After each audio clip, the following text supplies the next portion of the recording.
Good day and welcome to Unpacking, a South African mental health focused YouTube channel.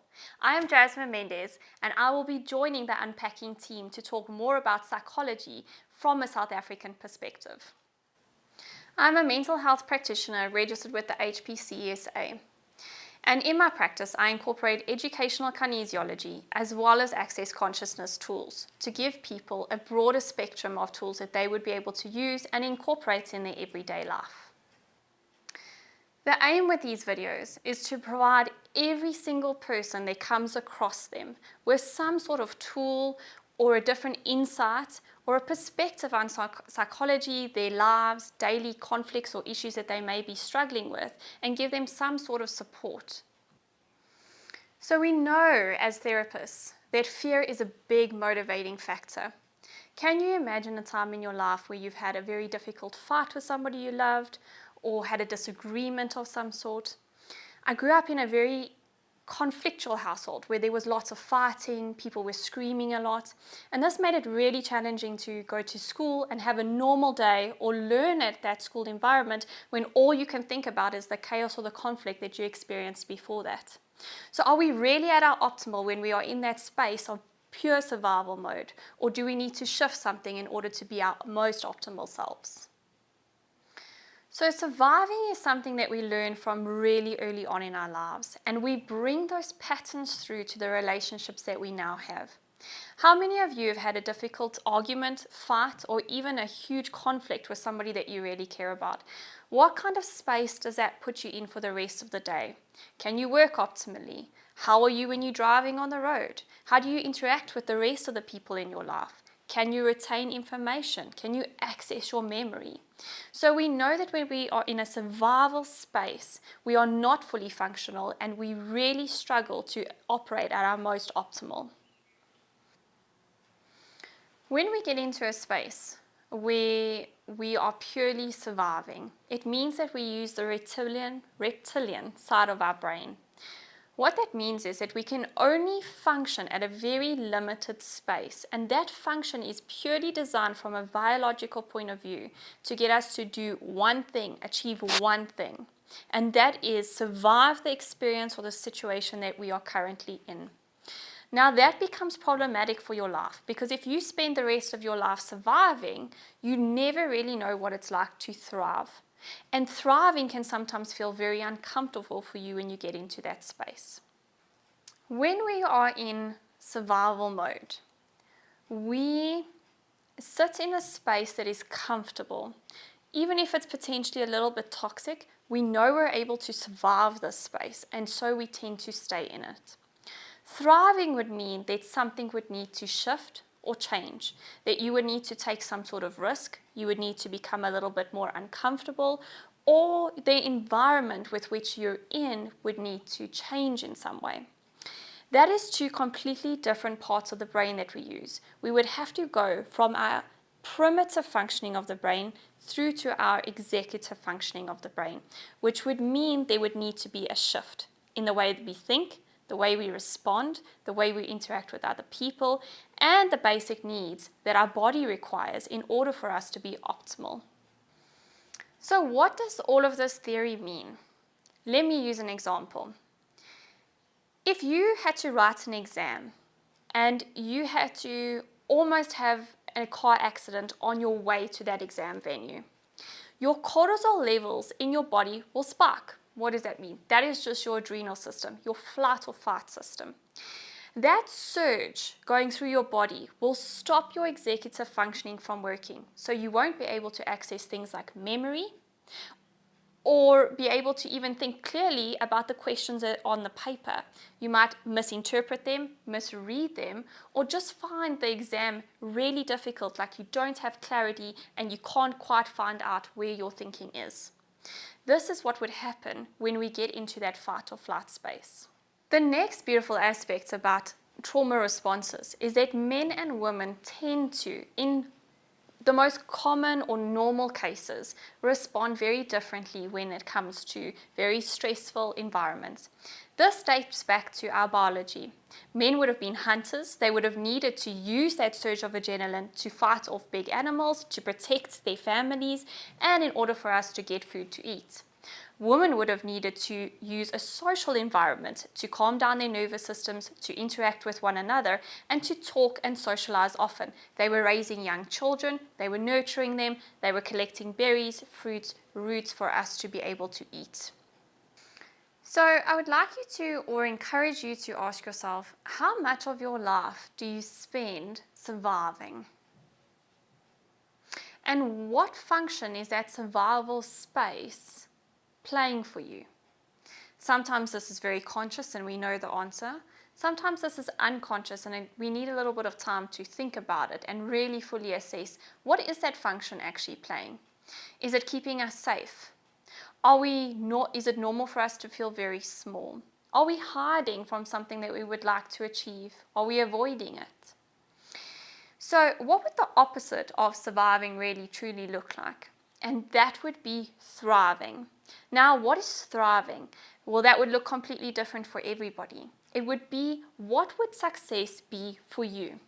So I would like you, or encourage you, to write down 5 things in your life that would be thriving for you. Would it be more holidays? Would it be family dinners around the table? Would it be something as simple as just having time for yourself? What would thriving really and truly look like in your life? And how would that make your life more successful?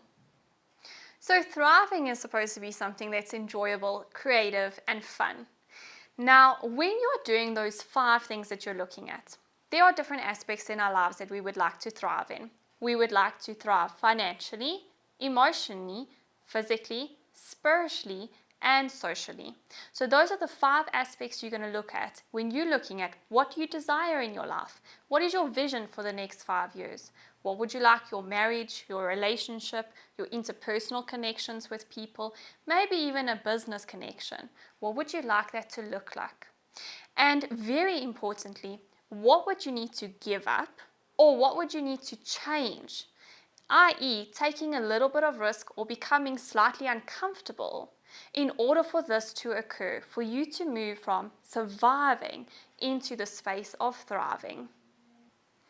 So the whole aim of therapy, psychoanalysis, insight is to give you some sort of practical tool that you can do or use in everyday life to create the change that you desire. These 4 tools will help you to move from a surviving space into a thriving space. The first one would be to focus on your breathing.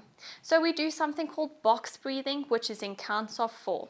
You're going to take a deep breath into the count of 4, hold it for a count of 4, and then release it to the count of 4.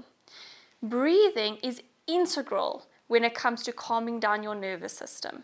The minute that your breathing becomes strained or frustrated or difficult in any way, your cortisol and your adrenal system will respond as if you are in a danger or life-threatening position. So in order to calm down the nervous system and regulate better, we need to be very focused on our breathing. Our breathing also links to us being able to have more power. If you think of martial arts or karate, they focus a lot on the breathing aspect as being where your power, or your chi for a lack of their wording, comes into play. The second tool that is really helpful is getting back into nature. Taking a walk outside barefoot, smelling a flower, just sitting and listening to the birds and being truly present, going on holiday to the bush. Any space that you can be in, that you can get back to nature. The third tool would be to do a little bit of a social media detox. Think about, how often do you spend randomly scrolling? Or every time you sit down just to have a cup of tea or coffee, you have to pick up your phone. In those moments, you could be exploring a different way of living. What would you desire your outcome to be in 6 months' time? What do you need to truly shift?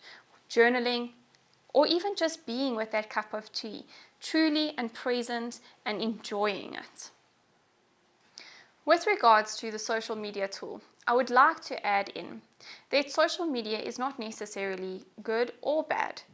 Mindless escapism, when it is used to just escape what you're currently busy with or what you're doing, or used as a tool to even pass time, can be really negative for you. But social media can also be a great positive and a contribution. It depends on what are you looking at. Who are you following? So maybe it's on social media you're needing to do a little bit of a detox program. Is there a lot of things that when it comes up on your screen it's making you feel nervous, uncomfortable, stressed even? Because we know that visually we can see something and have an emotion with it. Would you like to change that now?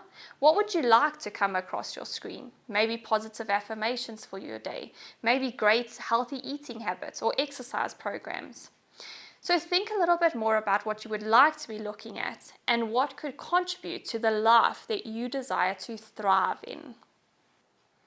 So the last tool is quite a fun one, and it's something that can change the way that you look at things, the way that your relationship works, the way your business can operate. And it's so simple, just asking questions.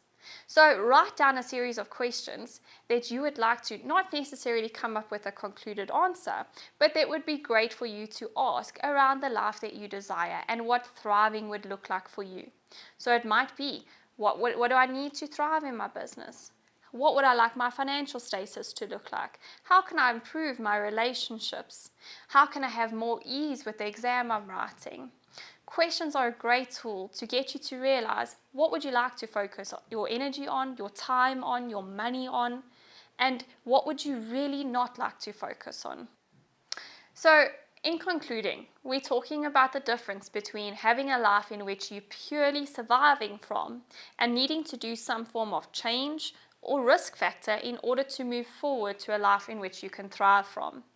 Now, I don't know how many of you have ever seen the movie called The Croods, but if you have, you know it's about cave people, and the dad is very, very protective of his family. So they basically grow up with this notion of we never leave the cave and we never try anything new or else we are going to get hurt or, for a lack of a better word, die. And this is the notion that we live with. Survival is purely there to keep us from changing and to ensure survival. But what that means is that we are always stuck in that dark, safe cave. So sure, we can say stay safe, but nothing changes. Nothing new is ever become an adventure, and you don't learn anything new about you or the life that you truly desire to create.